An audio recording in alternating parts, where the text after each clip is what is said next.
Good morning बच्चों। चलिए आज हम आपके हिंदी पाठ्यक्रम का तीसरा पाठ पढ़ने जा रहे हैं और आपके तीसरे पाठ में पाठ का शीर्षक है एल्बम। आप देख रहे होंगे कि आपके हिंदी पाठ्य पुस्तक में तीसरे पाठ पर ये एल्बम पाठ शीर्षक लिखा हुआ है। ठीक है, एल्बम का मतलब होता है यादगार रखने वाली एक पुस्तक। मतलब कि एल्बम से मतलब ये है कि कुछ यादगार चीज़ें रखने की एक बुक होती है जिसे हम एल्बम कहते हैं। ठीक है, ये आप देख रहे होंगे कि एल्बम की ये पहला पेज है आपके पाठ्यक्रम का और पहले पेज के आधार पर यहाँ पर सबसे नीचे लिखा हुआ है पाठ का उद्देश्य। जब मैं आपको विषय सूची के बारे में बताया था तो विषय सूची में 3 खंड थे। पहले खंड में पाठ का नाम होता है, दूसरे खंड में क्रियाकलाप था, उस पाठ के अंतर्गत कौन कौन सी क्रियाकलाप होती है, और तीसरे खंड पे जीवन का मूल्य था। जीवन मूल्य का मतलब ये था कि उस पाठ को, जिस पाठ का हम अध्ययन कर रहे हैं, उस पाठ का क्या उद्देश्य है। तो यहाँ पर लिखा हुआ है पाठ का उद्देश्य। इस एल्बम पाठ का क्या उद्देश्य है ये देखना है। यहाँ पर लिखा हुआ है परोपकार, दया, करुणा, मानवता, दूसरों के आत्मसम्मान की रक्षा करने का भाव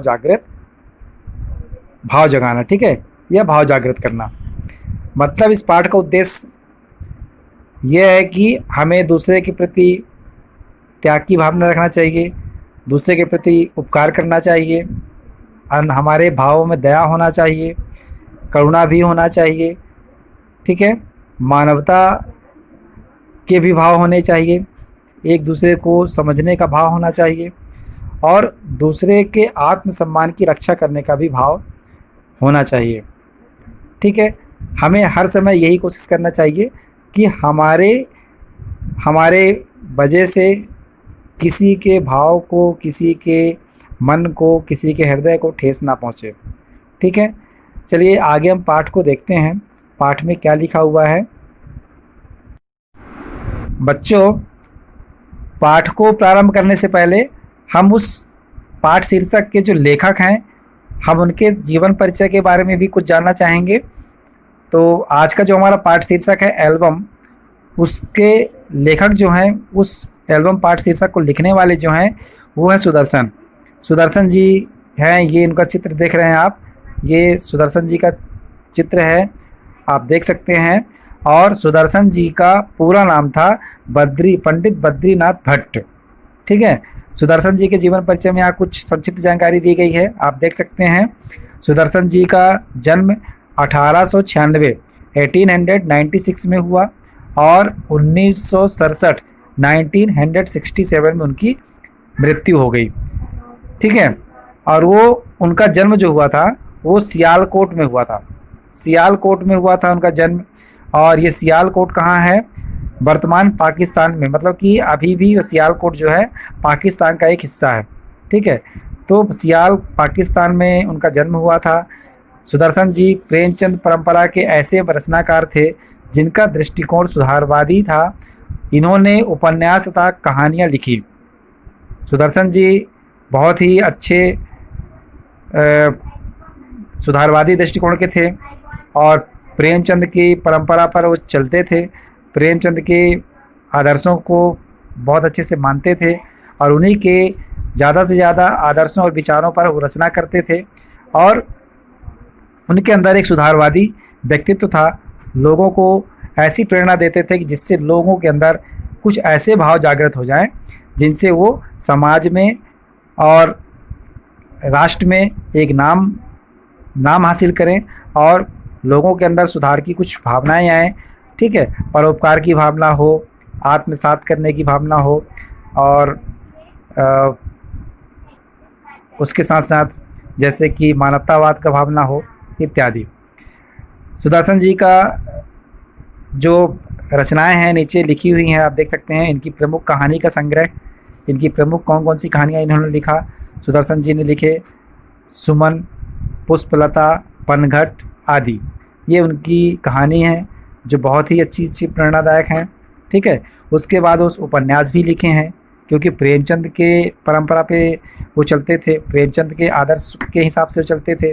तो उन्होंने उपन्यास की भी रचना की, क्योंकि प्रेमचंद जो हैं एक बहुत बड़े उपन्यासकार थे। ठीक है, तो प्रेमचंद के आदर्शों पर चलने वाले वो भी अब उपन्यास की रचना किए। और उपन्यास में क्या क्या उपन्यास उन्होंने लिखा? परिवर्तन, राजकुमार तथा भागवंती, हार की जीत, गुरुमंत्र आदि इनकी प्रसिद्ध उपन्यास की कहानियाँ थी। ठीक है, अब पाठ में चलने से पहले मैं आपको दिखाना चाहूँगा कि पहले पाठ, ये आपके जो पाठ का शब्दार्थ जो दिया गया है, पहले आप उसे देख लीजिए। ये आपके पाठ का शब्दार्थ दिया गया है यहाँ पर, और ये शब्दार्थ जो है कठिन शब्दों का अर्थ है यहाँ पर। और जब हम पाठ का अध्ययन करेंगे तो कठिन शब्दों के अर्थ को समझने में आपको सहायता मिलेगी। उसके नीचे आपका अभ्यास प्रश्न दिया गया है। अभ्यास प्रश्न हम पाठ को अध्ययन करने के बाद यहाँ पर आएंगे।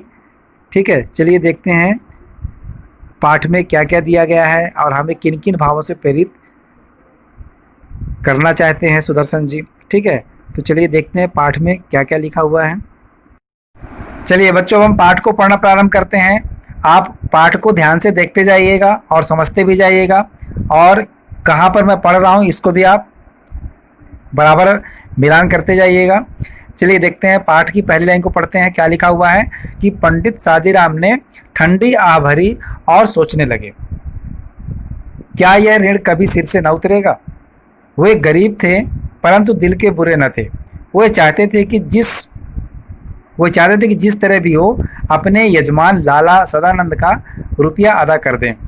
उनके लिए एक एक पैसा मोहर के बराबर था। अपना पेट काटकर बचाते थे, मगर जब 4 पैसे जमा हो जाते तो कोई ना कोई ऐसा खर्च निकल आता जिससे सारा रुपया उड़ जाता। इस एल्बम पाठ शीर्षक में एक पंडित सादीराम हैं जो बहुत ही अत्यधिक गरीब हैं और कर्ज में डूबे हुए हैं। अपने यजमान लाला सदानंद के कर्ज में डूबे हुए हैं और वो उस कर्ज को अदा नहीं कर पा रहे हैं, क्योंकि बहुत ही अत्यधिक गरीब हैं वो।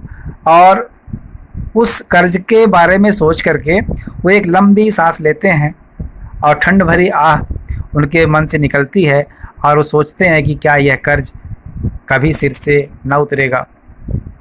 क्योंकि जब भी वो कर्ज पटाने के लिए अपने पेट को काटकर मतलब अपने रोज की खर्चों से बचा करके और पैसा जमा करते थे। एक एक पैसा उनके लिए बहुत मोहर के बराबर था। मोहर मतलब कि जिस प्रकार सोने का सिक्का होता है, उस प्रकार से एक एक पैसे को सोने के सिक्का के समान समझ करके और उसको बचाते थे।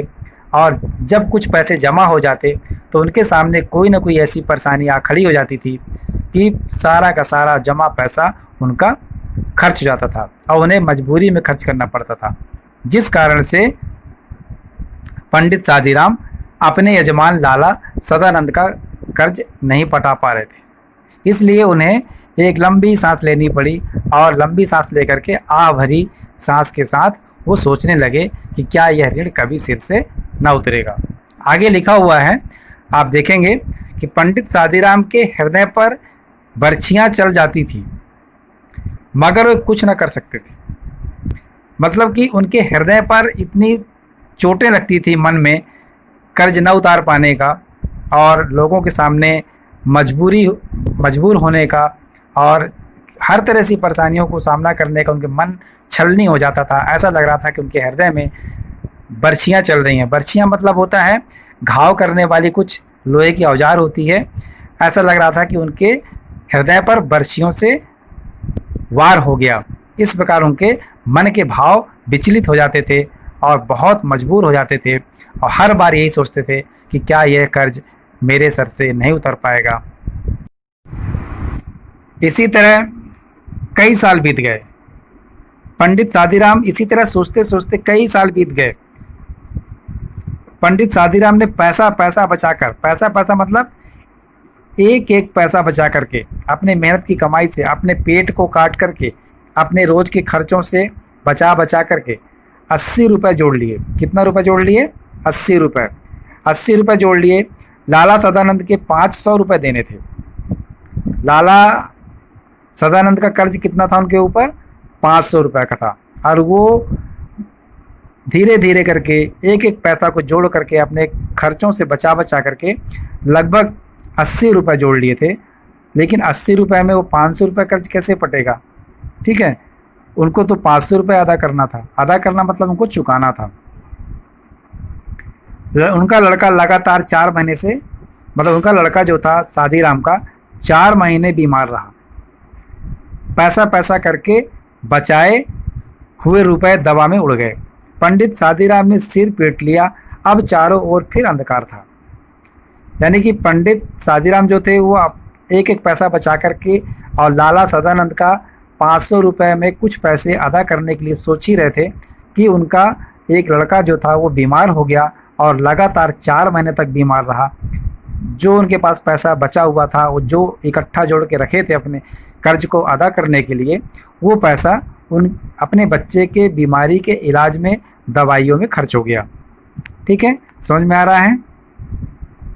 पंडित सादीराम ने सिर पीट लिया और जब उनके पास पूरे पैसे ख़त्म हो गए, कितनी मेहनत, कितना पेट काट के, कितना अपने खर्चों को काट के, अपने मन को मार के, अपने शौक़ों को कम करके, ठीक है, अपनी इच्छाओं को कम करके और पैसा को जोड़े, और जोड़ने के बाद अचानक सी उनके लड़के की तबीयत ख़राब हो गई और वो 4 महीना बीमार हो गया और उस बीमारी पे बचाए हुए सारे पैसे खर्च हो गए, तो उन्होंने अपना सिर पीट लिया। अब चारों ओर फिर अंधकार था। अब उनके सामने चारों ओर अंधकार का मतलब होता है कि अब उन्हें कोई रास्ता नहीं दिख रहा था कि अब मैं क्या करूं। पंडित सादीराम सोच रहे थे मन ही मन कि लाला यजमान सदानंद का मैं कर्ज कैसे अदा करूं। चारों ओर उन्हें अंधेरा ही अंधेरा दिखाई दे रहा था, कहीं से कोई रास्ता दिखाई नहीं दे रहा था। उनके मन में कोई उपाय नहीं आ रहा था। उसमें प्रकाश की हल्की सी किरण भी दिखाई न देती थी। मतलब इतनी परेशानियों से वो घिरे थे कि उन्हें कहीं से भी कोई रास्ता दिखाई नहीं दे रहा था। यानी कि हल्की सी किरण मतलब होता है कि उनकी समस्याओं का कोई समाधान उनको दिखाई नहीं दे रहा था। ठीक है, उसके आगे लिखा हुआ है, फिर आगे लिखा हुआ है कि अब इन्हें कीड़े खा रहे हैं। सादीराम अपने यजमान सदानंद से बता रहे हैं कि ये जो पत्रिका आप देख रहे हैं, इन सभी पत्रिकाओं को अब कौन खा रहा है? कीड़े खा रहे हैं। बहुत पुरानी पत्रिकाएं हैं और अलमारी में रखी हुई हैं, कोई पूछता भी नहीं। यानी इन पत्रिकाओं की अब कोई वैल्यू नहीं है और ना इन्हें कोई पढ़ने वाला है। रद्दी में क्यों नहीं भेज देते? लाला सदानंद ने सादीराम को कहा कि ठीक है, जब इन पत्रिकाओं की कोई उपयोगिता नहीं है, इन्हें कीड़े खा रहे हैं, तो आप इन्हें रद्दी के भाव में क्यों नहीं बेच देते? रद्दी मतलब क्या होता है? जो चीज़ें बिना उपयोग की हो जाती हैं। ठीक है, रद्दी हम किसे बोलते हैं? कि जो भी वस्तु होती है और वह बिना उपयोग की हो जाती है, तो उसे हम रद्दी में डाल देते हैं। रद्दी के भाव में उसको बेच भी देते हैं क्योंकि उसकी उपयोगिता समाप्त हो जाती है। ठीक है, इनमें चित्र हैं। जब कभी बच्चे रोने लगते हैं तो एक आधा निकाल कर दे देता हूँ, बच्चों का दिल बहल जाता है। सादीराम कहते हैं कि ठीक है, इसे बेच तो सकता हूँ मैं, लेकिन इनमें, इन पत्रिकाओं में बहुत सारी चित्र हैं। स्वाभाविक है कि जब पत्रिकाएं होती हैं उनमें चित्र बने रहते हैं। आप अभी भी देख रहे होंगे, आपको यदि पत्रिका पढ़ रहे होंगे तो उन सभी पत्रिकाओं में चित्र ज़्यादा भी रहता है। चित्र के माध्यम से ज़्यादा समझाने की कोशिश करते हैं। ठीक है, पत्रिका के जो लेखक होते हैं। तो पंडित सादीराम ये बोलते हैं उनको कि इसमें चित्र बहुत सारे बने रहते हैं, जब बच्चे रोते हैं तो उनको मैं एक पत्रिका निकाल के दे देता हूँ और उस चित्र को देख करके चुप हो जाते हैं। लाला सदानंद ने आगे बढ़कर कहा, जरा देखें कैसे चित्र हैं। अब वो चित्र को देखने के लिए इच्छा जागृत करते हैं कि दिखाओ तो मुझे भी, आपकी इन पत्रिकाओं में कौन कौन सी चित्र कैसे कैसे बने हुए हैं। पंडित सादीराम ने कई सुंदर और रंगीन चित्र दिखाए। लाला सदानंद कुछ देर तक उलट पलट कर देखते रहे और सहसा बोले। सहसा मतलब अचानक। अब पंडित सादीराम ने उन्हें कई चित्र दिखाए। लाला जी ने चित्र देखने की इच्छा जागृत की तो ठीक है, तो लाला जी अचानक बोले, सहसा बोले, ये चित्रकला के बढ़िया नमूने हैं। अगर किसी शौकीन को पसंद आ जाए तो 1000-2000 रुपये बड़ी आसानी से कमा सकते हैं। देखो, अब यहाँ पर उन चित्रों की उपयोगिता, उन चित्रों का महत्व बता रहे हैं। कौन?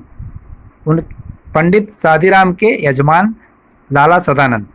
कि आज जो चित्र को समझते हैं, चित्र की जो महत्वपूर्ण महत्व को जानते हैं, ठीक है, यदि उनको यदि शौकीन, जो चित्रों के शौकीन होते हैं, यदि उन्हें पसंद आ जाए तो ये सभी चित्र आपके 1000-2000 रुपये में बिक सकते हैं। पंडित सादीराम ने एक ठंडी सांस भरकर कहा। फिर पंडित सादीराम ने फिर एक ठंडी गहरी सांस ली और कहते हैं कि ऐसे भाग्य होते तो यूँ धक्के ना खाता फिरता। अपनी किस्मत को कोसते हैं कि मेरी किस्मत ही ठीक नहीं है, यदि मेरी किस्मत इतनी अच्छी होती तो मैं यूं ही धक्के खाते नहीं घूमता। लाला सदानंद बोले, एक काम करें। तो बोलता है सादीराम की क्या? जब लाला सदानंद बोलते हैं कि एक काम करें तो सादीराम बोलते हैं कि क्या? फिर सदानंद बोलते हैं कि जितनी अच्छी अच्छी तस्वीरें हैं सबको छांट कर अलग कर लें। उनको बता रहे हैं कि इन पत्रिकाओं में जो भी अच्छी अच्छी तस्वीरें बनी हैं सभी को कटिंग करके, काट छांट करके और अलग कर लो। बहुत अच्छा। पंडित सादीराम कहते हैं बहुत अच्छा, जब यह कर चुके तो मुझे कहलवा दें। और यजमान सदानंद कहते हैं कि जब आप चित्रों को अलग कर लेंगे तो मुझे सूचना दे देंगे कि हाँ मैंने चित्रों को काट के अलग कर लिया है। ठीक है, अच्छी अच्छी चित्रों को आप अलग कर लीजिएगा और जब अलग कर लेंगे तो मुझे बताइएगा। सादीराम उनसे प्रश्न करता है कि आप क्या करेंगे? आखिर चित्रों को अलग करने के लिए कह रहे हैं, मैं कर लूँगा, लेकिन आप चित्रों का क्या करेंगे? उसके आगे लिखा हुआ है कि लाला सदानंद ने अपने पुरोहित की व्यवस्था को जानते थे। अब जो उनका यजमान था लाला सदानंद, जिसका पंडित सादीराम 500 रुपये उनके कर्ज में थे, वो उनकी व्यवस्था को जानते थे। व्यवस्था मीन्स होती है मजबूरी। ठीक है, लाला सदानंद अपने पुरोहित सादीराम की व्यवस्था को, मजबूरी को जानते थे। उन्हें इस रकम की जरा भी परवाह न थी। वे इस बात से इतना डरते थे मानो रुपए नहीं, रुपए उन्हीं को देने हों। यानी कि जो पंडित सादीराम का जो यजमान था लाला सदानंद, वो जानता था कि पंडित जी बहुत मजबूरी में है, मेरे कर्ज को अदा नहीं कर पा रहे हैं, लेकिन फिर भी वो इतना डरे हुए, सहमे हुए रहते थे कि ऐसा लग रहा था कि वो उल्टा उन्हीं का कर्ज चाह रहे हैं। और वो जानते थे यह रकम मुझे बहुत जल्दी से वापस नहीं कर पाएंगे, लेकिन फिर भी उन्हें अपने रकम की कोई परवाह न थी। ठीक है, बात वो इतना डरते थे कि मानो रुपए उन्हें उन्हीं को देने हों। बात समझ में आ रही है? उधर पंडित सादीराम के दिल में शांति न थी और उधर पंडित सादीराम अलग से परेशान थे कि मैं उनके कर्ज को कैसे अदा करूं, सदानंद के। ठीक है, वे सोचा करते थे कि यह कैसे भले मानस है जो अपनी रकम के बारे में मुझसे बात तक नहीं करते। पंडित सादीराम हमेशा मन में यही सोचते थे अपने यजमान लाला सदानंद के बारे में कि वो कितने भले व्यक्ति हैं, मुझसे एक भी अपने कर्ज के बारे में बात नहीं करते। लाला सदानंद की भलमनसी के सामने वे आंख ना उठा पाते थे और वो अपना कर्ज को मांगते भी नहीं थे, लेकिन जब भी कभी उनसे मुलाकात होती थी तो वो नज़रें मिलाकर के उनसे बात नहीं कर पाते थे, क्योंकि पंडित सादीराम जो थे वो उनके कर्ज में डूबे हुए थे और उनके कर्ज को अदा नहीं कर पा रहे थे। ठीक है, फिर आगे लिखा हुआ है, एक दिन लाला सदानंद किसी काम से पंडित सादीराम के घर आए। आप समझते जाइएगा, यहाँ पर अर्थ बताने की आवश्यकता नहीं है, एकदम स्पष्ट लिखा हुआ है, आप धीरे धीरे समझते जाइएगा कि एक दिन लाला सदानंद किसी काम से पंडित सादीराम के घर आए। उनकी अलमारी में कई 100 बंगला, हिंदी और अंग्रेजी की मासिक पत्रिकाएं देखकर बोले, यह क्या है पंडित जी? ठीक है, समझ में आ गया होगा कि जब लाला सदानंद एक दिन किसी काम से पंडित सादीराम के यहाँ आए और उनकी अलमारी में देखे कि कई 100 बंगला यानी बंगाली भाषा की और हिंदी भाषा की, अंग्रेजी भाषा की मासिक पत्रिकाएं थी। मासिक पत्रिका का मतलब क्या होता है? जो पत्रिका महीने में एक बार निकलती है उसे मासिक पत्रिका कहते हैं। जो पत्रिका सप्ताह में एक बार निकलती है उसे क्या बोलते हैं? साप्ताहिक पत्रिका। और जो पत्रिका रोज निकलती है उसे क्या बोलते हैं? दैनिक पत्रिका। ठीक है, तो लाला सदानंद ने पंडित शादीराम के घर आए और उनकी अलमारी पे देखे कि उनके अलमारी में कई मतलब कि कई सौ, ठीक है, कई सौ बंगला, अंग्रेजी और हिंदी मासिक पत्रिकाएं देखकर बोले कि पंडित जी ये क्या चीज़ है। तो पंडित शादीराम ने उत्तर दिया कि पुरानी पत्रिकाएं हैं, बड़े भाई को पढ़ने का शौक था, वही ये पत्रिकाएं मंगवाते थे। वे जब जीवित थे किसी को हाथ ना लगाने देते थे। उन्होंने अपने बड़े भाई के बारे में बताया कि ये मैं रखा हूँ, लेकिन ये सभी पत्रिकाएं मेरे बड़े भाई की हैं और वो पढ़ने के लिए मंगाया करते थे जब वो जीवित थे, और वो इस पत्रिका को किसी को छूने तक भी नहीं देते थे। ठीक है, उसके बाद नीचे आप देख रहे हैं दोनों में चर्चाएं हो रही हैं, आप ये तस्वीर देख रहे हैं। फिर अगली पेज पे क्या लिखा हुआ है, लाला सदानंद पंडित शादीराम को कहते हैं कि आप पूछ रहे हैं कि मैं इन चित्रों का क्या करूंगा। मैं आपको बताना चाहूँगा कि मैं इनकी एल्बम बनाऊंगा। क्या बनाऊंगा? मैं इनकी एल्बम बनाऊंगा और आपकी तरफ से विज्ञापन दे दूंगा। हो सकता है यह विज्ञापन किसी शौकीन के हाथ पड़ जाए और आप 2-4 पैसे कमा लें। तस्वीरें बहुत बढ़िया हैं। लाला सदानंद ने उनको एक उपाय बताया कि इसका एक एल्बम बनाएंगे, एल्बम बनाने के बाद इसका प्रचार करेंगे, विज्ञापन मीन्स इसका प्रचार करेंगे, और जो चित्रों के शौकीन होते हैं, चित्रों को देखने के, चित्रों को रखने के, ठीक है, चित्रों को संग्रह करने के जो शौकीन होते हैं, हो सकता है उनको पता चले और वो आपके पास आएँ और इन चित्रों को आपसे खरीद लें, तो 2-4 पैसे आपको मिल जाएंगे। पंडित शादीराम को यह आशा न थी कि कोयले की खान में हीरा मिल जाएगा। घोर निराशा ने सभी द्वार बंद कर दिए थे। लाला सदानंद के कहने से पंडित जी दिन भर बैठकर तस्वीरें छांटते रहे। अब पंडित जी को पता नहीं था कि जो अलमारी में पत्रिकाएं रद्दी के तरह पड़ी हुई हैं, उन रद्दी पत्रिकाओं में से ही मुझे इतने सारे पैसे मिल जाएंगे कि मैं लाला सदानंद का पैसा चुका पाऊंगा, कर्ज को चुका पाऊंगा, जो मैं रोज़ उनके कर्ज के पीछे परेशान होता हूं और एक लंबी सांसें रोज़ भरता हूं। बहुत निराश हो चुके थे वो कर्ज चुकाने में और चारों तरफ अंधेरा छा गया था, उन्हें कहीं से कोई रास्ता दिखाई नहीं दे रहा था। ठीक, लेकिन सदानंद के उपाय बताने से उनको ऐसा लग रहा था कि जैसे कोयले की खान में उन्हें हीरा मिल गया। घोर निराशा में उनको एक आस दिखाई दी और वो लाला सदानंद के कहने के अनुसार वो दिन भर बैठ करके और तस्वीरों को छांटने लगे। शाम तक 200 बढ़िया चित्र जमा हो गए। अब उन्होंने शाम तक 200 चित्र को बढ़िया काट छांट के निकाल लिए उन पत्रिकाओं से, जो पत्रिका उनके अलमारी में रखी हुई थी और रद्दी के जैसे दिख रही थी। उन पत्रिकाओं में से ही उन्होंने बहुत सारी चित्र, लगभग 200 चित्र उन्होंने निकाला। उस समय वे उन्हें देखकर स्वयं उछल पड़े और चित्र को कटिंग करने के बाद जब देखे, कह रहे वाह, इतनी अच्छी अच्छी चित्र अलग से दिख रही हैं। कटिंग करने के बाद उनको अलग कर दिया गया, तो खुद अपने चित्रों को देख करके और बहुत खुश हुए। उनके मुख पर आनंद की आभा नाचने लगी। आभा मतलब होता है रोशनी। उनके मुख में ऐसा लग रहा था लेकिन उनका मुख एकदम चमकने लग गया, आभा उनके सामने नाचने लगी। वे उन चित्रों की तरफ इस तरह देखते थे मानो उनमें से हर एक में 10 का नोट हो।